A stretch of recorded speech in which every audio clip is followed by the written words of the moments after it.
സിയിൽ കോൺസ്റ്റൻസ് എന്ന് പറയുന്ന ഒരു ടോപ്പിക്കിനെ കുറിച്ചാണ് നമ്മൾ ഇന്നത്തെ ക്ലാസ്സിൽ നോക്കാനായിട്ട് പോകുന്നത്. അപ്പം നമ്മൾ കഴിഞ്ഞ ക്ലാസ്സിൽ കീവേഡ് എന്താണെന്ന് പറഞ്ഞിരുന്നു. അതേപോലെ തന്നെ വേരിയബിൾ എന്താണെന്ന് പറഞ്ഞിരുന്നു. കീവേഡ് എന്താണ്? റിസർവ്ഡ് വേർഡ്സ് ആണ്. അതിനൊരു സ്പെഷ്യൽ മീനിങ്ങും ഉണ്ടായിരിക്കും. അതേപോലെ വേരിയബിൾ എന്താണ്? ഒരു മെമ്മറി ലൊക്കേഷൻ. ആ മെമ്മറി ലൊക്കേഷനെയാണ് നമ്മൾ എന്ത് പറയുന്നത്? വേരിയബിൾ എന്ന് പറയുന്നത്. അതിലെ കണ്ടന്റ്സ് നമുക്ക് എത്ര വേണമെങ്കിലും മാറ്റി മാറ്റി ഉപയോഗിക്കാനായിട്ട് പറ്റുമെന്ന് നമ്മൾ പറഞ്ഞു. അപ്പോൾ കോൺസ്റ്റൻസ് എന്തായിരിക്കും? കോൺസ്റ്റന്റ് എന്ന് പറഞ്ഞാൽ എന്താണ്? സ്ഥിരമായിട്ട് നിൽക്കുന്നത്, അല്ലെ? വാല്യൂ ചേഞ്ച് ചെയ്യാത്തതിനെയാണ് നമ്മൾ എന്ത് പറയുന്നത്? കോൺസ്റ്റൻസ് എന്ന് പറയുന്നത്. അതായത് പ്രോഗ്രാമിൽ ഉടനീളം അതിന്റെ വാല്യൂ എന്തായിരിക്കും? കോൺസ്റ്റന്റ് ആയിരിക്കും. അപ്പോൾ കോൺസ്റ്റൻസ് എന്താണെന്ന് നമുക്ക് നോക്കാം. കോൺസ്റ്റൻസ് എന്ന് പറഞ്ഞാൽ എന്താണ്? ഫിക്സഡ് വാല്യൂസ് ആണ്.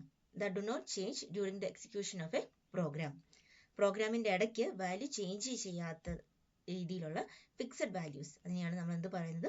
കോൺസ്റ്റൻസ് എന്ന് പറയുന്നത്. ഇനി കോൺസ്റ്റൻസിനെ നമുക്ക് രണ്ടായിട്ട് ക്ലാസിഫൈ ചെയ്യാം. Numeric constant, non numeric constant. രണ്ടായിട്ട് ക്ലാസിഫൈ ചെയ്യാം. Numeric constant, non numeric constant. ഈ നോൺ ന്യൂമറിക് കോൺസ്റ്റന്റിനെ നമ്മൾ ക്യാരക്ടർ കോൺസ്റ്റന്റ് എന്നും പറയും.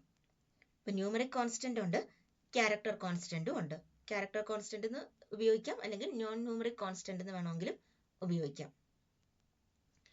ഇതില് ന്യൂമറിക് കോൺസ്റ്റന്റിനെ തന്നെ നമ്മൾ രണ്ടായിട്ട് പിന്നെയും ക്ലാസിഫൈ ചെയ്തിട്ടുണ്ട്. ഇൻറ്റീജർ കോൺസ്റ്റന്റ്, റിയൽ കോൺസ്റ്റന്റ് എന്നും.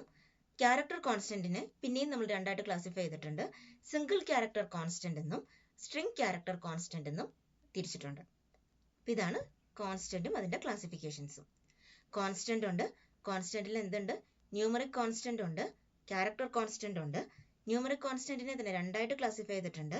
ഇൻറ്റീജർ കോൺസ്റ്റന്റും റിയൽ കോൺസ്റ്റന്റും. ക്യാരക്ടർ കോൺസ്റ്റന്റിനെ രണ്ടായിട്ട് ക്ലാസിഫൈ ചെയ്തിട്ടുണ്ട്. സ്ട്രിംഗ് ക്യാരക്ടർ കോൺസ്റ്റന്റും സിംഗിൾ ക്യാരക്ടർ കോൺസ്റ്റന്റും. അപ്പൊ ഇത് ഓരോന്നും എന്താണെന്ന് നമുക്ക് നോക്കാം. എന്റെ ക്ലാസിഫിക്കേഷൻസ് ആണ് പറഞ്ഞിരിക്കുന്നത്. ഇൻറ്റീജർ കോൺസ്റ്റന്റ്, അല്ലെ? ഇൻറ്റീജർ കോൺസ്റ്റന്റ് എന്ന് പറഞ്ഞു കഴിഞ്ഞാൽ നമ്മൾ പറഞ്ഞു സീക്വൻസ് ഓഫ് ഡിജിറ്റ്സ് ആണ്. ഇൻറ്റീജർ എന്ന് പറഞ്ഞാൽ എന്താണ്? ഫിക്സഡ് നമ്പേഴ്സ് ആണ്. അതിന്റെ പോയിന്റ് ഉണ്ടാവില്ല. പോയിന്റ് ഉണ്ടാവാത്ത നമ്പേഴ്സിനെയാണ് നമ്മൾ എന്ത് പറയുന്നത്? ഇൻറ്റീജേഴ്സ് എന്ന് പറയുന്നത്. അപ്പൊ ഇൻറ്റീജർ കോൺസ്റ്റന്റ് എന്തായിരിക്കും? സീക്വൻസ് ഓഫ് ഡിജിറ്റ്സിനെയാണ് നമ്മൾ എന്ത് പറയുന്നത്? ഇൻറ്റീജർ കോൺസ്റ്റന്റ് എന്ന് പറയുന്നത്. അതായത് 0 to 9 വരെയുള്ള നമ്മുടെ ഡിജിറ്റ്സ് ചേർത്തുണ്ടാക്കുന്ന നമ്പേഴ്സിന്, അതിനെയാണ് നമ്മൾ എന്ത് പറയുന്നത്? ഇൻറ്റീജർ കോൺസ്റ്റന്റ് എന്ന് പറയുന്നത്. അതിനകത്ത് എന്തുണ്ടാവില്ല? ഡെസിമൽ പോയിന്റ് ഉണ്ടാവത്തില്ല. അത് നെഗറ്റീവോ പോസിറ്റീവോ ആകാം. പ്ലസ് ഉപയോഗിച്ച് മൈനസ് ഉപയോഗിച്ച് അതിന്റെ സൈൻ നമുക്ക് പറയാനായിട്ട് പറ്റും. അപ്പൊ അതിനുള്ള എക്സാമ്പിൾസ് ആണ് ഇവിടെ കൊടുത്തിരിക്കുന്നത്. 321, 789, അത് നെഗറ്റീവ് നമ്പർ ആണ്. അതേപോലെ തന്നെ പോസിറ്റീവ് 77, 0 എന്നൊക്കെ പറഞ്ഞു കഴിഞ്ഞാൽ അതിന്റെ വാല്യൂ നമുക്ക് എപ്പോഴെങ്കിലും ചേഞ്ച് ചെയ്യാൻ പറ്റുമോ? ഇല്ല. 0 എന്ന് പറഞ്ഞാൽ എന്താണ്? അതിനൊരു വാല്യൂ ഉണ്ട്, അത് 0 തന്നെയാണ്. അതേപോലെ 10, ഫസ്റ്റ് 1 എന്നൊക്കെ പറയുന്നത് എന്താണ്? വാല്യൂസ് നമുക്ക് ഒരിക്കലും ചേഞ്ച് ചെയ്യാനായിട്ട് നമുക്ക് സാധിക്കില്ല. അങ്ങനെ വാല്യൂസ് ചേഞ്ച് ചെയ്യാൻ സാധിക്കാത്തതിനെയാണ് നമ്മൾ എന്ത് പറയുന്നത്? കോൺസ്റ്റൻസ് എന്ന് പറയുന്നത്. ഈ ഇൻറ്റീജർ കോൺസ്റ്റന്റിനെ തന്നെ നമ്മൾ പിന്നെയും മൂന്നായിട്ട് ക്ലാസിഫൈ ചെയ്തിട്ടുണ്ട്. Decimal integer constant, octal integer constant, hexadecimal integer constant എന്ന് നമ്മൾ മൂന്നായിട്ട് ക്ലാസിഫൈ ചെയ്തിട്ടുണ്ട്. അതായത് നമുക്ക് നമ്പർ സിസ്റ്റം ഉണ്ട്. നമ്പർ സിസ്റ്റം പറയുമ്പം അതിൻ്റെ അകത്ത് വരുന്നത് ഡെസിമൽ നമ്പേഴ്സ് ഉണ്ട്, ബൈനറി നമ്പേഴ്സ് ഉണ്ട്, ഒക്ടൽ നമ്പേഴ്സ് ഉണ്ട്, ഹെക്സാഡെസിമൽ നമ്പർ സിസ്റ്റം ഉണ്ട്.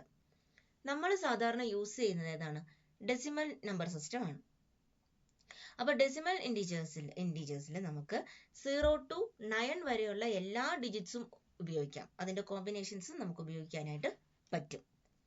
പക്ഷെ ഒക്ടൽ ഇൻറ്റീജർ കോൺസ്റ്റന്റ് എന്ന് പറഞ്ഞു കഴിഞ്ഞാൽ നമുക്ക് 0 to 7 വരെയുള്ള ഡിജിറ്റ്സ് മാത്രമേ ഉപയോഗിക്കാനായിട്ട് പറ്റത്തുള്ളൂ. അതിന്റെ കോമ്പിനേഷനും ഉപയോഗിക്കാം. പക്ഷെ 8, 9 ആ രണ്ട് ഡിജിറ്റ്സ് നമുക്ക് എവിടെ യൂസ് ചെയ്യാനായിട്ട് പറ്റത്തില്ല? ഒക്ടൽ ഇൻറ്റീജർ കോൺസ്റ്റന്റിൽ യൂസ് ചെയ്യാനായിട്ട് പറ്റില്ല. ബേസ് 8 എന്ന് പറയും. അതായത് 8 ഡിജിറ്റ്സ്, 0യും കൂടി ചേർത്ത് 0, 1, 2, 3, 4, 5, 6, 7, അല്ലെ? അപ്പൊ എത്ര എണ്ണമായി? 8 എണ്ണമായി. അങ്ങനെ 8 ഡിജിറ്റ്സ് വരുന്ന നമ്പർ സിസ്റ്റത്തിനെയാണ് നമ്മൾ എന്ത് പറയുന്നത്? ഒക്ടൽ നമ്പർ സിസ്റ്റം എന്ന് പറയുന്നത്. അപ്പൊ നമുക്ക് ഒക്ടൽ നമ്പേഴ്സ് ഉണ്ട്. ഒക്ടൽ നമ്പേഴ്സിൽ നമുക്ക് എന്താണ്? 0 to 7 വരെയുള്ള ഡിജിറ്റ്സും അതിന്റെ കോമ്പിനേഷൻസും മാത്രമേ നമുക്ക് ഉപയോഗിക്കാനായിട്ട് പറ്റത്തുള്ളൂ. അപ്പം 655 അതെന്താണ്? ഒരു ഒക്ടൽ നമ്പർ ആണ്. അപ്പൊ ഈ 655 എന്ന് പറഞ്ഞാൽ അത് ഡെസിമൽ ആണോ ഒക്ടൽ ആണോ നമ്മൾ എങ്ങനെ തിരിച്ചറിയും? ഡെസിമലിലും 6, 5, 5 എന്നൊക്കെ ഉള്ള ഡിജിറ്റ്സ് അലൗഡ് ആണ് അല്ലെ. 0 to 9 വരെയുള്ള ഏത് ഡിജിറ്റോ അതിന്റെ ഏത് കോമ്പിനേഷനോ നമുക്ക് യൂസ് ചെയ്യാം നമ്മൾ പറഞ്ഞു. പക്ഷെ ഇവിടെ ഒക്ടലിലും അതെ, ഒക്ടലിലും 0 to 7 വരെയുള്ള ഡിജിറ്റ്സ് യൂസ് ചെയ്യാം. അപ്പൊ ഈ 655 എന്ന് പറയുന്നത് ഒക്ടൽ ആണോ ഇൻറ്റീജർ ആണോ എങ്ങനെ, ഡെസിമൽ ആണോ എങ്ങനെ തിരിച്ചറിയും? അതിനു വേണ്ടിയിട്ട് നമ്മൾ ചെയ്യുന്നത്, ഒക്ടൽ നമ്പേഴ്സ് സ്റ്റാർട്ട് ചെയ്യുന്നത് എപ്പോഴും എന്തായിരിക്കും, ഒരു 0-യിലായിരിക്കും. നമ്മൾ സാധാരണ ലൈഫിൽ യൂസ് ചെയ്യുന്നത് ഏതാണ്, ഡെസിമൽ ഇൻറ്റീജർ സിസ്റ്റം ആണ്. ഡെസിമൽ സിസ്റ്റത്തിൽ നമ്മൾ ഏതെങ്കിലും ഒരു നമ്പർ എപ്പോഴെങ്കിലും 0-യിൽ സ്റ്റാർട്ട് ചെയ്യുമോ? ഇല്ല, നമ്മൾ ഒരിക്കലും ഒരു നമ്പർ 0-യിൽ സ്റ്റാർട്ട് ചെയ്യില്ല. അങ്ങനെയുള്ളത് എന്താണ്, ഡെസിമൽ ഇൻറ്റീജർ ആണ്. പക്ഷെ 0-യിൽ സ്റ്റാർട്ട് ചെയ്യുന്ന നമ്പേഴ്സ് നമ്മൾ കമ്പ്യൂട്ടറിൽ പറയുമ്പോൾ അതെന്താണ്, ഒക്ടൽ ഇൻറ്റീജർ കോൺസ്റ്റന്റ് ആണ്, അല്ലെങ്കിൽ ഒക്ടൽ നമ്പേഴ്സ് ആണെന്ന് നമുക്ക് പറയാം. അപ്പം ഒക്ടൽ നമ്പർ എന്താണെന്ന് മനസ്സിലാക്കുക. 0 to 7 വരെയുള്ള ഡിജിറ്റ്സ് മാത്രം, അതായത് 77, 67, 57 എന്നൊക്കെ നമുക്ക് പറയാം. പക്ഷെ 8ഉം 9ഉം വരുന്നത് അവിടെ അലൗഡ് അല്ല. 89, 99 അങ്ങനെയൊന്നും നമുക്ക് എഴുതാനായിട്ട് പറ്റത്തില്ല. 8, 9 ഡിജിറ്റ്സ് നമുക്ക് ഇവിടെ യൂസ് ചെയ്യാനായിട്ട് പറ്റില്ല. അതാണ് ഒക്ടൽ ഇൻറ്റീജേഴ്സ് എന്ന് പറയുന്നത്. അപ്പം ഡെസിമലും ഒക്ടലും എങ്ങനെ തിരിച്ചറിയും? ഒക്ടൽ എപ്പോഴും സ്റ്റാർട്ട് ചെയ്യുന്നത് എങ്ങനെയായിരിക്കും, ഒരു 0-യിലായിരിക്കും സ്റ്റാർട്ട് ചെയ്യുന്നത്. ഓക്കെ, ഇനി ഹെക്സാഡെസിമൽ. അപ്പൊ നമ്മൾ പറഞ്ഞു ഒക്ടൽ ഉണ്ട്, ഡെസിമൽ ഉണ്ട്, അതേപോലെ തന്നെ എന്തുണ്ട്, ഹെക്സാഡെസിമൽ ഇൻറ്റീജർ കോൺസ്റ്റന്റും ഉണ്ട്. ഹെക്സാഡെസിമലിൽ നമുക്ക് 16 ആണ് അതിന്റെ ബേസ് എന്ന് പറയുന്നത്. അപ്പൊ 16 ഡിജിറ്റ്സ് നമുക്ക് എടുക്കാനായിട്ട് പറ്റത്തില്ല. അപ്പൊ നമ്മൾ എന്ത് ചെയ്തു, 0 to 9 വരെയുള്ള 10 ഡിജിറ്റ്സ്, ബേസ് 16 ആണ് അല്ലെ. ബേസ് 16 എന്ന് പറയുമ്പോൾ അതിനകത്ത് 16 ക്യാരക്ടേഴ്സ് ഉണ്ടാവണം. അപ്പം 0 to 9 വരെയുള്ള എല്ലാ ഡിജിറ്റ്സും നമ്മൾ എടുക്കും. അപ്പൊ 10 എണ്ണമായി. ഇനി ഒരു 6 എണ്ണം കൂടി നമുക്ക് വേണം. ആ 6 എണ്ണത്തിനെ കാണിക്കാനായിട്ട് നമ്മൾ എന്ത് ചെയ്യും, A to F വരെയുള്ള ക്യാരക്ടേഴ്സും കൂടി നമ്മൾ യൂസ് ചെയ്യും. ഓക്കെ, അത് ക്യാപിറ്റലോ സ്മോളോ ആകാം. A to F വരെയുള്ള ക്യാരക്ടേഴ്സും ആൽഫബറ്റ്സും കൂടി നമ്മൾ യൂസ് ചെയ്യും. അപ്പൊ ഹെക്സാഡെസിമൽ നമ്പറിൽ എങ്ങനെയാണ്, 0 to 9 വരെയുള്ള ഡിജിറ്റ്സും യൂസ് ചെയ്യാം, A to F വരെയുള്ള ആൽഫബറ്റ്സും നമുക്ക് യൂസ് ചെയ്യാം. ബേസ് 16 ആണ്. മൊത്തം 16 ക്യാരക്ടേഴ്സ് അല്ലെങ്കിൽ 16 നമ്പേഴ്സും 10 നമ്പേഴ്സും 6 ആൽഫബറ്റ്സും നമുക്കിവിടെ യൂസ് ചെയ്യാം. അതായത് ഇവിടെ 8D എന്ന് പറഞ്ഞാൽ എന്താണ്, ഒരു ഹെക്സാഡെസിമലിൽ അതൊരു നമ്പറാണ് 8D എന്ന് പറയുന്നത്. ഓക്കെ, നമ്മൾ സാധാരണ രീതിയിൽ ഹെക്സാഡെസിമൽ ഒന്നും യൂസ് ചെയ്യുന്നില്ല. പക്ഷെ കമ്പ്യൂട്ടറിൽ നമുക്ക് ഹെക്സാഡെസിമൽ നമ്പർ സിസ്റ്റം ഒക്കെ നമ്മൾ യൂസ് ചെയ്യുന്നുണ്ട്. 8D എന്ന് പറയുന്നത് അവിടെ ഒരു നമ്പറാണ്. അതേപോലെ തന്നെ 49 എന്ന് പറഞ്ഞാലും അതൊരു നമ്പർ തന്നെയാണ്. അപ്പൊ എന്താണ് ഈ 0x, ഇതിന്റെ തുടക്കത്തിൽ ഒരു 0x കിടപ്പുണ്ട് അല്ലെ. അപ്പൊ 49 എന്ന് പറയുന്നത് ഡെസിമൽ ആണോ, ഒക്ടൽ ആണോ, ഹെക്സാഡെസിമൽ ആണോ എന്ന് നമുക്ക് തിരിച്ചറിയണം. അതിനു വേണ്ടിയിട്ടാണ് നമ്മൾ എന്ത് കൊടുക്കുന്നത്, 0x കൊടുക്കുന്നത്. ഓക്കെ, ഈ 0x ക്യാപിറ്റലോ സ്മോളോ ആകാം. അപ്പം 0x സ്റ്റാർട്ട് ചെയ്യുന്ന നമ്പേഴ്സ് എന്തായിരിക്കും, ഹെക്സാഡെസിമൽ നമ്പേഴ്സ് ആയിരിക്കും. ഓക്കെ, അപ്പൊ നമുക്ക് 3 തരത്തിൽ ഇൻറ്റീജർ കോൺസ്റ്റന്റ് പറയാം. ഡെസിമൽ ഇൻറ്റീജർ കോൺസ്റ്റന്റ് ഉണ്ട്, ഒക്ടൽ ഇൻറ്റീജർ കോൺസ്റ്റന്റ് ഉണ്ട്, ഹെക്സാഡെസിമൽ ഇൻറ്റീജർ കോൺസ്റ്റന്റ് ഉണ്ട്. ഡെസിമൽ ഇൻറ്റീജർ കോൺസ്റ്റന്റിൽ ഉപയോഗിക്കുന്ന നമ്പേഴ്സിൽ 0 തൊട്ട് 9 വരെയുള്ള എല്ലാ ഡിജിറ്റ്സും നമുക്ക് യൂസ് ചെയ്യാനായിട്ട് പറ്റും. ഒക്ടൽ ഇൻറ്റീജർ കോൺസ്റ്റന്റിലാണെങ്കിൽ 0 തൊട്ട് 7 വരെയുള്ള ഡിജിറ്റ്സ് മാത്രമേ നമുക്ക് യൂസ് ചെയ്യാനായിട്ട് പറ്റുള്ളൂ. 0 to 7 വരെയുള്ള ഡിജിറ്റ്സ് മാത്രമേ നമുക്ക് യൂസ് ചെയ്യാനായിട്ട് പറ്റത്തുള്ളൂ. അതും അതിന്റെ കോമ്പിനേഷൻസും നമുക്ക് യൂസ് ചെയ്യാം. പക്ഷെ ഒരു ഒക്ടൽ നമ്പർ എപ്പോഴും സ്റ്റാർട്ട് ചെയ്യുന്നത് എന്തിലായിരിക്കണം, ഒരു 0-യിലായിരിക്കണം അത് സ്റ്റാർട്ട് ചെയ്യുന്നത്. അതേപോലെ തന്നെ hexadecimal integer constant. Hexadecimal integer constant എന്ന് പറഞ്ഞു കഴിഞ്ഞാൽ അതിൻ്റെ അകത്ത് 0 to 9 വരെയുള്ള എല്ലാ ഡിജിറ്റ്സും അതേപോലെ തന്നെ A to F വരെയുള്ള ആൽഫബറ്റ്സും നമുക്ക് യൂസ് ചെയ്യാനായിട്ട് പറ്റും. നമുക്ക് സാധാരണ പരിചയമില്ലാത്ത ഒരു നമ്പർ സിസ്റ്റം ആണ് ഹെക്സാഡെസിമൽ. പക്ഷെ കമ്പ്യൂട്ടറിൽ റെപ്രസെന്റേഷനിൽ വരുമ്പോൾ ഹെക്സാഡെസിമൽ വളരെ കോമൺ ആയിട്ട് യൂസ് ചെയ്യുന്നുണ്ട്. അതായത് AD, വെറുതെ AD എന്ന് പറഞ്ഞാലും ഹെക്സാഡെസിമൽ അതൊരു നമ്പറാണ്, അതിനവിടെ ഒരു വാല്യൂ ഉണ്ടായിരിക്കും കേട്ടോ. AF, ABCD എന്നൊക്കെ പറഞ്ഞു കഴിഞ്ഞാൽ ഹെക്സാഡെസിമലിൽ ഒരു നമ്പറാണ്, അത് അങ്ങനെ അവിടെ യൂസ് ചെയ്യാം. അപ്പം 0 to 9 വരെയുള്ള നമ്പേഴ്സും A to F വരെയുള്ള ആൽഫബറ്റ്സും അവിടെ യൂസ് ചെയ്യാം. അതെങ്ങനെ സ്റ്റാർട്ട് ചെയ്യണം, 0x സ്റ്റാർട്ട് ചെയ്യണം. എക്സ് എന്നുള്ളത് ക്യാപിറ്റലോ സ്മോളോ ആകാം. അപ്പൊ ഇതാണ് ഇൻറ്റീജർ കോൺസ്റ്റന്റ് എന്ന് പറയുന്നത്. കോൺസ്റ്റന്റ് എന്ന് പറഞ്ഞാൽ എന്താണ്, ഫിക്സഡ് വാല്യൂസ് ആണ്. അതിന്റെ പ്രോഗ്രാം എക്സിക്യൂഷന്റെ സമയത്ത് നമുക്ക് അതിന്റെ വാല്യൂ ചേഞ്ച് ചെയ്യാനായിട്ട് സാധിക്കില്ല. അതിന്റെ ക്ലാസിഫിക്കേഷൻ നമ്മൾ പറഞ്ഞു, ന്യൂമറിക് ഉണ്ട്, നോൺ ന്യൂമറിക് ഉണ്ട്, അല്ലെങ്കിൽ ന്യൂമറിക് ഉണ്ട്, ക്യാരക്ടർ കോൺസ്റ്റന്റ് ഉണ്ട്. ന്യൂമറിക്കിൽ തന്നെ നമ്മൾ രണ്ട് രീതിയിൽ പറഞ്ഞു. ഇൻറ്റീജർ കോൺസ്റ്റന്റ് ഉണ്ട്, റിയൽ കോൺസ്റ്റന്റ് ഉണ്ട്. ഇൻറ്റീജർ കോൺസ്റ്റന്റ് എന്ന് പറഞ്ഞാൽ എന്താണ്? പോയിന്റ് വരാത്ത നമ്പേഴ്സ്, ഡെസിമൽ പോയിന്റ് വരാത്ത നമ്പേഴ്സിനെയാണ് നമ്മൾ എന്ത് പറയുന്നത്? ഇൻറ്റീജേഴ്സ് എന്ന് പറയുന്നത്. ഈ ഇൻറ്റീജർ കോൺസ്റ്റന്റിനെ തന്നെ നമുക്ക് മൂന്നായിട്ട് പിന്നെയും തിരിക്കാം. Decimal integer, octal integer constant, hexadecimal integer constant. Decimal integer കോൺസ്റ്റന്റിൽ 0 to 9 വരെയുള്ള എല്ലാ ഡിജിറ്റ്സും യൂസ് ചെയ്യാം. ഒക്ടൽ ഇൻറ്റീജർ കോൺസ്റ്റന്റിൽ 0 to 7 വരെയുള്ള ഡിജിറ്റ്സ് യൂസ് ചെയ്യാം. അത് സ്റ്റാർട്ട് ചെയ്യുന്നത് എപ്പോഴും എന്തിലായിരിക്കണം? 0-യിലായിരിക്കണം.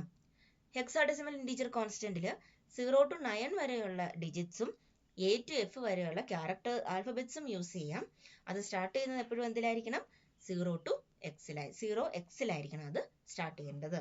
എക്സ് എന്ന് പറയുന്നത് ക്യാപിറ്റലോ സ്മോളോ ആകാം, കുഴപ്പമില്ല. ഓക്കെ, അപ്പൊ ഇൻറ്റീജർ കഴിഞ്ഞു. അടുത്തത് നമ്മൾ നോക്കാൻ പോകുന്നത് എന്താണ്? Real constant. നമുക്കറിയാം ചിലപ്പോൾ ഡിസ്റ്റൻസ്, ഹൈറ്റ്, ടെമ്പറേച്ചർ, പ്രൈസ് ഒക്കെ പറയുമ്പോൾ ഫിക്സഡ് നമ്പേഴ്സ് നമുക്ക് എപ്പോഴും പറയാനായിട്ട് ബുദ്ധിമുട്ടായിരിക്കും അല്ലേ? നമ്മൾ പറയാം 10 രൂപ 50 പൈസ. 10 രൂപ 50 പൈസ എന്ന് പറയുമ്പോൾ 50 പൈസനെ കാണിക്കണമെങ്കിൽ നമുക്ക് എന്ത് വേണം? ഒരു ഡെസിമൽ പോയിന്റ് വേണം അല്ലെ? ഹൈറ്റ് ഒക്കെ എപ്പോഴും ഒരാളുടെ ഹൈറ്റ് പറയുമ്പോൾ നമുക്കതിൽ സെന്റിമീറ്റേഴ്സിന്റെ കണക്കിലാണ് പറയുന്നതെങ്കിൽ 160, 150 എന്നൊക്കെ പറഞ്ഞ് നിർത്താൻ പറ്റുമോ? ഇല്ല, ഒരു പോയിന്റും കൂടെ ചേർത്തിട്ടുള്ള നമ്പേഴ്സ് അവിടെ കാണും. അപ്പോൾ കണ്ടിന്യൂസ് നമ്പേഴ്സിനെ റെപ്രസെന്റ് ചെയ്യാനായിട്ടാണ് നമ്മൾ എന്ത് യൂസ് ചെയ്യുന്നത്? റിയൽ കോൺസ്റ്റന്റ് അല്ലെങ്കിൽ റിയൽ നമ്പർ സിസ്റ്റം നമ്മൾ യൂസ് ചെയ്യുന്നത്. അതായത് അവിടെ ഫ്രാക്ഷൻ പാർട്ട് ഉണ്ടാവും, പോയിന്റ് വരും. ഓക്കെ, അങ്ങനെയുള്ള നമ്പേഴ്സിനെയാണ് നമ്മൾ എന്ത് പറയുന്നത്?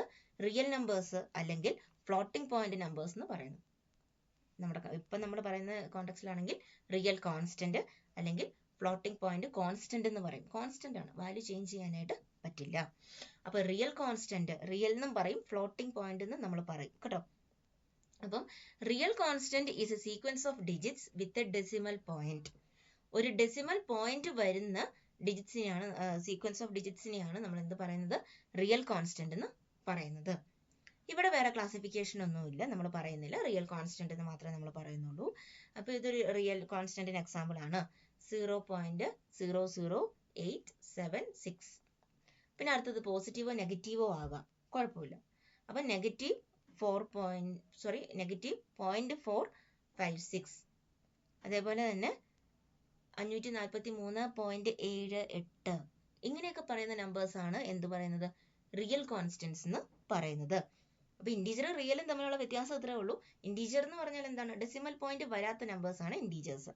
ഡെസിമൽ പോയിന്റ് ഫ്രാക്ഷൻ പാർട്ട് ഉള്ള നമ്പേഴ്സ് ആണ്, പോയിന്റ് ചേർത്ത് നമ്മൾ പറയുന്ന നമ്പേഴ്സ് ആണ് എന്ത്? Real numbers. Okay, real constant. അപ്പൊ അത്ര ഓർത്തിരിക്കുക. ഓക്കെ, ഇനി കമ്പ്യൂട്ടർ സിസ്റ്റത്തിൽ വരുമ്പോൾ റിയൽ നമ്പേഴ്സ് നമ്മൾ എക്സ്പോണൻഷ്യൽ നൊട്ടേഷനിൽ കൊടുക്കും, അല്ലെങ്കിൽ എക്സ്പോണന്റ് മാൻഡിസ ഫോമിലാണ് നമ്മൾ റെപ്രസെന്റ് ചെയ്യുന്നത്.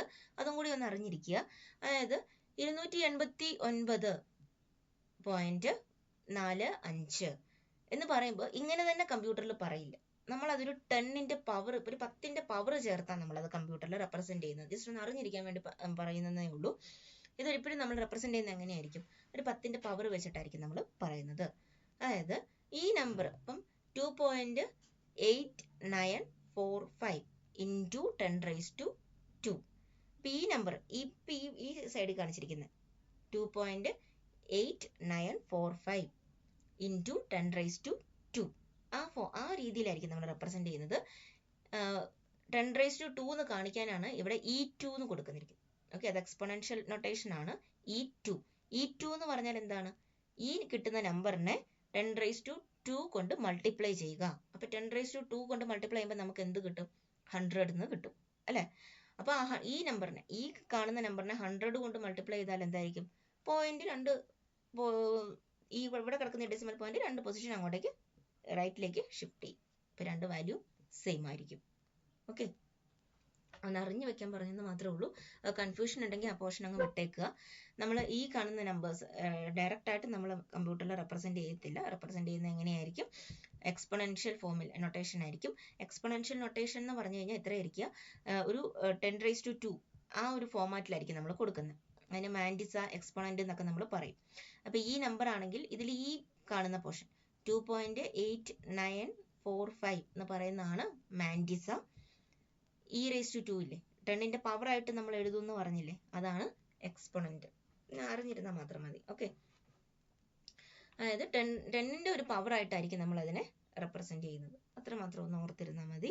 അപ്പം ഇപ്പം ഈ നമ്പർ നിങ്ങളൊന്ന് പേപ്പറിൽ എഴുതി നോക്കുവാണെങ്കിൽ മനസ്സിലാവും. ഈ കാണുന്ന നമ്പറിനെ ഇൻറ്റു 10⁻², E2 എന്ന് പറഞ്ഞു കഴിഞ്ഞാൽ ഇൻറ്റു 10⁻² എന്നാണ് അതിന്റെ അർത്ഥം വരുന്നത് കേട്ടോ.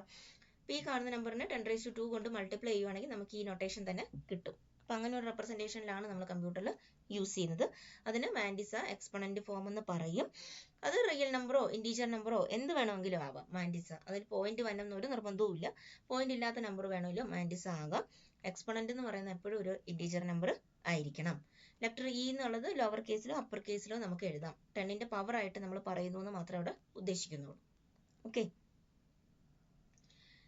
ഇനി അടുത്തത് നമ്മൾ പറഞ്ഞു ക്ലാസിഫിക്കേഷൻ. നമ്മൾ പറഞ്ഞപ്പോൾ ഏതൊക്കെയായിരുന്നു?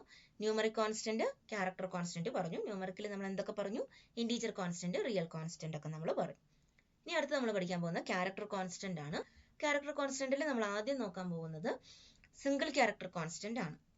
സിംഗിൾ ക്യാരക്ടർ കോൺസ്റ്റന്റ് എന്ന് പറഞ്ഞാൽ സിംഗിൾ കോഡ്സിൽ നമ്മൾ റെപ്രസെന്റ് ചെയ്യുന്ന, എൻക്ലോസ് ചെയ്ത് പറയുന്ന എല്ലാം തന്നെ എന്താണ്? ഒരു സിംഗിൾ ക്യാരക്ടർ കോൺസ്റ്റന്റ് ആയിട്ടാണ് നമ്മുടെ കമ്പ്യൂട്ടർ അതിനെ എടുക്കുന്നത്, അല്ലെങ്കിൽ നമ്മുടെ സി പ്രോഗ്രാം അതിനെ കൺസിഡർ ചെയ്യുന്നത്. ഇപ്പൊ 1 എന്ന് പറഞ്ഞൊരു നമ്പർ കൊടുത്തു, വെറുതെ 1 എന്ന് എഴുതുവാണെങ്കിൽ എന്താണ്? അതൊരു ഇൻറ്റീജർ കോൺസ്റ്റന്റ് ആണ്. പക്ഷെ അതൊരു ഡബിൾ കോഡ്സിന്റെ ഉള്ളിൽ കൊടുക്കുവാണെങ്കിൽ അതെന്താണ്? ഒരു ക്യാരക്ടർ കോൺസ്റ്റന്റ് ആണ്. ഒരു ക്യാരക്ടർ കോൺസ്റ്റന്റ് ആയിട്ട് എടുക്കും. ഓക്കെ. അതിന്റെ വാല്യൂ പിന്നെ നമുക്കത് ചേഞ്ച് ചെയ്യാനായിട്ട് പറ്റത്തില്ല. അതേപോലെ തന്നെ ABCD നമ്മൾ ഗ്രേഡ് പറയും അല്ലെ? എസ് ഗ്രേഡ് പറയും, എ ഗ്രേഡ് പറയും, A+ ഗ്രേഡ് പറയും, B ഗ്രേഡ് പറയും. ഈ ഗ്രേഡിനൊക്കെ എന്താണ്? ഒരു കോൺസ്റ്റന്റ് ആണ്. അതിന് വാല്യൂ നമുക്ക് ചേഞ്ച് ചെയ്യാനായിട്ട് പറ്റില്ല. അതൊരു കോൺസ്റ്റന്റ് ആയിട്ട് കൺസിഡർ ചെയ്തിരിക്കുന്നത്. ABCD എല്ലാം എന്താണ്? കോൺസ്റ്റന്റ് ആയിട്ടാണ് കൺസിഡർ ചെയ്തിരിക്കുന്നത്. ഒരു സിംഗിൾ ക്യാരക്ടർ അവിടെ വരത്തുള്ളൂ.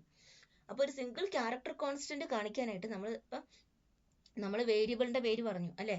ഇൻറ്റ് A, B എന്നൊക്കെ പറഞ്ഞു. അപ്പൊ A എന്നുള്ളത് വേരിയബിളോ കോൺസ്റ്റന്റോ ആകാം. എങ്ങനെ നമ്മൾ തിരിച്ചറിയും? കോൺസ്റ്റന്റ് ആക്കണമെങ്കിൽ നമ്മൾ എന്ത് കൊടുക്കണം? സിംഗിൾ കോഡ്സിന്റെ ഉള്ളിൽ കൊടുക്കണം. സിംഗിൾ കോൺസ്റ്റന്റ് ഉള്ളിൽ കൊടുത്താൽ അത് കോൺസ്റ്റന്റ് ആണ്. സിംഗിൾ കോഡ്സ് ഇല്ലാണ്ട് നമ്മൾ വെറുതെ കൊടുത്തു കഴിഞ്ഞാൽ എന്താണ്? അതൊരു വേരിയബിൾ ആയിട്ട് ചിലപ്പോൾ സി കൺസിഡർ ചെയ്യും. ഓക്കെ. അതിനെ സിംഗിൾ കോഡ്സിൽ കൊടുത്തു കഴിഞ്ഞാൽ അതെന്താവും? കോൺസ്റ്റന്റ് ആവും. അപ്പം സിംഗിൾ ക്യാരക്ടർ കോൺസ്റ്റന്റ് എന്ന് പറഞ്ഞു കഴിഞ്ഞാൽ അതെന്താണ്? ഒരു സിംഗിൾ ക്യാരക്ടർ ആണ്. അത് ആൽഫബറ്റോ ഡിജിറ്റോ സ്പെഷ്യൽ സിംബലോ വൈറ്റ് സ്പേസോ എന്ത് വേണമെങ്കിലും ആകാം. ഒരു കോമ ഇട്ടിട്ട് അത് സിംഗിൾ കോഡ്സിന്റെ ഉള്ളിൽ കൊടുത്താൽ പോലും അതെന്താണ്? ഒരു സിംഗിൾ ക്യാരക്ടർ കോൺസ്റ്റന്റ് ആണ്. നമ്മുടെ കീബോർഡിൽ കാണുന്ന എന്ത് സാധനത്തിനെയും നമുക്ക് ക്യാരക്ടർ കോൺസ്റ്റന്റ് ആയിട്ട് കൊടുക്കാം. ഒറ്റ കാര്യമുള്ളൂ, അത് സിംഗിൾ കോഡ്സിന്റെ ഉള്ളിൽ കൊടുക്കണം. അങ്ങനെയാണെങ്കിൽ എന്താണ്? ഒരു സിംഗിൾ ക്യാരക്ടർ കോൺസ്റ്റന്റ് ആണ്. അല്ലെങ്കിൽ അതിനൊരു ക്യാരക്ടർ കോൺസ്റ്റന്റ് എന്ന് വേണമെങ്കിലും നമുക്ക് പറയാം. ആ വേർഡിൽ തന്നെയുണ്ട് അതിന്റെ meaning. Okay. Single character constant അല്ലെങ്കിൽ എന്ത് പറയും? ക്യാരക്ടർ കോൺസ്റ്റന്റ് എന്ന് നമ്മൾ പറയും. അതേപോലെ തന്നെ അപ്പം സ്ട്രിംഗ് കോൺസ്റ്റന്റ് എന്തായിരിക്കും? മൾട്ടിപ്പിൾ ക്യാരക്ടർ കോൺസ്റ്റന്റ് അല്ലെങ്കിൽ മൾട്ടിപ്പിൾ ക്യാരക്ടേഴ്സ്, ഒന്നിൽ കൂടുതൽ ക്യാരക്ടേഴ്സ് വരുന്നതിനെയാണ് നമ്മൾ എന്ത് പറയുന്നത്? സ്ട്രിംഗ് കോൺസ്റ്റന്റ് എന്ന് പറയുന്നത്. അപ്പൊ സ്ട്രിംഗ് എന്ന് പറഞ്ഞാൽ എന്താണ്? Sequence of characters enclosed in double quotes. Double കോഡ്സിന്റെ ഉള്ളിൽ കൊടുത്തിരിക്കുന്ന സീക്വൻസ് ഓഫ് ക്യാരക്ടേഴ്സിനെയാണ് നമ്മൾ എന്ത് പറയുന്നത്? സ്ട്രിംഗ് കോൺസ്റ്റന്റ് എന്ന് പറയുന്നത്. അതൊക്കെ അതിന്റെ ഈ ഡബിൾ കോഡ്സിന്റെ ഉള്ളിൽ എന്തൊക്കെ വരാം? ആൽഫബറ്റ്സ് വരാം, A to Z വരെയുള്ള ആൽഫബറ്റ്സ് വരാം, ഡിജിറ്റ്സ് വരാം, സ്പെഷ്യൽ സിംബൽ വരാം, വൈറ്റ് സ്പേസ് വരാം, എന്ത് വേണമെങ്കിലും വരാം. അങ്ങനെയുള്ളതിനെയാണ് നമ്മൾ എന്ത് പറയുന്നത്? സ്ട്രിംഗ് കോൺസ്റ്റന്റ് എന്ന് പറയുന്നത്. അപ്പൊ ഇവിടെ നോക്കുവാണെങ്കിൽ എന്താണ്? AB എന്താണ്? ഒരു സ്ട്രിംഗ് കോൺസ്റ്റന്റ് ആണ്. കാരണം ഇവിടെ ഡബിൾ കോഡ്സിന്റെ ഉള്ളിൽ കൊടുക്കണം. അപ്പൊ സ്ട്രിംഗ് കോൺസ്റ്റന്റ് ഉറപ്പായിട്ട് എന്തിൽ തന്നെ കൊടുക്കണം? ഡബിൾ കോഡ്സിന്റെ ഉള്ളിൽ കൊടുക്കണം. സിംഗിൾ ക്യാരക്ടർ കോൺസ്റ്റന്റ് എന്തിൽ കൊടുക്കണം? സിംഗിൾ കോഡ്സിൽ കൊടുക്കണം. ഓക്കെ. വെറുതെ ഒരു ക്യാരക്ടർ കോൺസ്റ്റന്റ് എന്ന് പറഞ്ഞാൽ അത് എന്തിൽ കൊടുക്കണം? സിംഗിൾ കോഡ്സിൽ കൊടുക്കണം. ഡബിൾ കോഡ്സിനുള്ളിൽ കൊടുക്കുന്ന എന്താണ്? മൾട്ടിപ്പിൾ ക്യാരക്ടർ കോൺസ്റ്റന്റ് അല്ലെങ്കിൽ സ്ട്രിംഗ് കോൺസ്റ്റന്റ് എന്ന് നമ്മൾ പറയും. അപ്പൊ ഈ രീതിയിൽ എഴുതുന്നത് എല്ലാം എക്സാമ്പിൾ ആണ്. 6 പിന്നെ ഇൻറ്റു 7 എഴുതി അത് ഡബിൾ കോഡ്സിന്റെ ഉള്ളിൽ കൊടുത്താലും അത് എന്ത് തന്നെയാണ്? സ്ട്രിംഗ് കോൺസ്റ്റന്റ് ആണ്. അപ്പൊ ഇത്രയാണ് നമുക്ക് കോൺസ്റ്റന്റ്സ് എന്ന് പറഞ്ഞ് പഠിക്കാനുള്ളത്. ഓക്കെ. അപ്പം ഇവിടെ എക്സാമ്പിൾ സഹിതം ഇവിടെ കൊടുത്തിട്ടുണ്ട്. കോൺസ്റ്റന്റ് ഉണ്ട്. കോൺസ്റ്റന്റ് എന്ന് പറഞ്ഞാൽ എന്താണ്? അതിന്റെ വാല്യൂസ് നമുക്ക് ഒരിക്കലും ചേഞ്ച് ചെയ്യാനായിട്ട് പറ്റില്ല. അതിനെയാണ് നമ്മൾ എന്ത് പറയുന്നത്? കോൺസ്റ്റന്റ് എന്ന് പറയുന്നത്. വാല്യൂ ഫിക്സഡ് വാല്യൂ ആയിരിക്കും. അതിനെ തന്നെ നമുക്ക് രണ്ടായിട്ട് ക്ലാസിഫൈ ചെയ്യാം. ന്യൂമറിക് കോൺസ്റ്റന്റ് ഉണ്ട്, നോൺ ന്യൂമറിക് കോൺസ്റ്റന്റ് അല്ലെങ്കിൽ ക്യാരക്ടർ കോൺസ്റ്റന്റ് ഉണ്ട്. നോൺ ന്യൂമറിക് കോൺസ്റ്റന്റ് അല്ലെങ്കിൽ ക്യാരക്ടർ കോൺസ്റ്റന്റ് ഉണ്ട്. അതിൽ തന്നെ എന്തുണ്ട്? ന്യൂമറിക് കോൺസ്റ്റന്റ് ആണെങ്കിൽ രണ്ടായിട്ട് ക്ലാസിഫൈ ചെയ്യാം. Integer constant, real constant. Integer കോൺസ്റ്റന്റിന് എക്സാമ്പിൾ ആണ് 10, 0, 20 എന്നൊക്കെ പറയുന്നത്. ഡെസിമൽ പോയിന്റ് ഇവിടെ ഉണ്ടാവില്ല. റിയൽ കോൺസ്റ്റന്റിൽ എന്തൊക്കെയാണ്? ഇവിടെ ഡെസിമൽ പോയിന്റ് ഉണ്ടാകും. ഇത് ആക്ച്വലി ഫസ്റ്റ് കിടക്കുന്ന നമ്പർ തെറ്റാണ് കേട്ടോ. 786 നമ്മൾ എഴുതത്തില്ല, 0.0 എന്ന് കൂടെ ചേർത്തിട്ടാണ് നമ്മൾ എഴുതുന്നത് കേട്ടോ. പിന്നെ single character constant. Single character constant എന്നാണ് ഒരു സിംഗിൾ ക്യാരക്ടർ ഒരു സിംഗിൾ കോട്സിന്റെ ഉള്ളിൽ കാണിക്കുന്നതിനെയാണ് നമ്മൾ എന്ത് പറയുന്നത്? സിംഗിൾ ക്യാരക്ടർ കോൺസ്റ്റന്റ് എന്ന് പറയുന്നത്. അതേപോലെ തന്നെ സ്ട്രിംഗ് ക്യാരക്ടർ കോൺസ്റ്റന്റ് ഉണ്ട്. സ്ട്രിംഗ് ക്യാരക്ടർ കോൺസ്റ്റന്റ് എന്തായിരിക്കും? മൾട്ടിപ്പിൾ ക്യാരക്ടേഴ്സ്, ഒന്നിൽ കൂടുതൽ ക്യാരക്ടേഴ്സ് ഡബിൾ കോട്സിന്റെ ഉള്ളിൽ കൊടുത്തിരിക്കുന്നതാണ് എന്ത്? സ്ട്രിംഗ് ക്യാരക്ടർ കോൺസ്റ്റന്റ് എന്ന് പറയുന്നത്. അതേപോലെ തന്നെ നമ്മൾ പറഞ്ഞു എന്താണ്? ഇന്റീജർ കോൺസ്റ്റന്റിന് 3 ക്ലാസിഫിക്കേഷനും കൂടിയുണ്ട്. ഏതൊക്കെയാണ്? ഡെസിമൽ ഇന്റീജർ കോൺസ്റ്റന്റ് ഉണ്ട്, ഒക്ടൽ ഇന്റീജർ കോൺസ്റ്റന്റ് ഉണ്ട്, ഹെക്സാഡെസിമൽ ഇന്റീജർ കോൺസ്റ്റന്റ് ഉണ്ട്. ഡെസിമൽ ഇന്റീജർ കോൺസ്റ്റന്റ് എന്ന് പറഞ്ഞാൽ 0 to 9 വരെയുള്ള എല്ലാ ഡിജിറ്റ്സും അതിന്റെ കോമ്പിനേഷനും പറ്റും. ഒക്ടൽ ഇന്റീജർ കോൺസ്റ്റന്റ് എന്ന് പറഞ്ഞാൽ 0 to 7 വരെയുള്ള ഡിജിറ്റ്സും അതിന്റെ കോമ്പിനേഷനും നമുക്ക് പറ്റും. അത് സ്റ്റാർട്ട് ചെയ്യുന്നത് എപ്പോഴും എങ്ങനെയായിരിക്കണം? ഒരു 0-യിലായിരിക്കണം എഴുതി തുടങ്ങേണ്ടത്. അതേപോലെ തന്നെ ഹെക്സാഡെസിമൽ ഇന്റീജർ കോൺസ്റ്റന്റ് എന്ന് പറഞ്ഞാൽ 0 to 9 വരെയുള്ള ഡിജിറ്റ്സും A to F വരെയുള്ള ആൽഫബറ്റ്സും യൂസ് ചെയ്ത് നമ്മൾ എഴുതുന്ന നമ്പേഴ്സിനെയാണ് ഹെക്സാഡെസിമൽ നമ്പേഴ്സ് എന്ന് പറയുന്നത്. അത് സ്റ്റാർട്ട് ചെയ്യുന്നത് എപ്പോഴും എന്തിലായിരിക്കണം? 0x കേട്ടോ. 0x എന്നുള്ള ക്യാരക്ടേഴ്സ് ഉപയോഗിച്ചിരിക്കണം അത് സ്റ്റാർട്ട് ചെയ്യുന്നത്. x എന്നുള്ളത് ക്യാപിറ്റലോ സ്മോളോ ആകാം. അപ്പൊ ഇതാണ് സിയിലെ കോൺസ്റ്റൻസ് എന്ന് പറയുന്ന ടോപ്പിക്. അപ്പൊ എങ്ങനെയാണ് ഒരു കോൺസ്റ്റന്റ് ഡിക്ലെയർ ചെയ്യുന്നതൊക്കെ അല്ലെങ്കിൽ ഡിഫൈൻ ചെയ്യുന്നതൊക്കെ നമുക്ക് പിന്നെ നോക്കാം. കോൺസ്റ്റൻസ് എന്ന് പറയുന്ന ടോപ്പിക് അതിൽ ഇത്ര ക്ലാസിഫിക്കേഷൻ ഉണ്ടെന്നും കൂടി അറിഞ്ഞിരിക്കുക. Okay, thank you.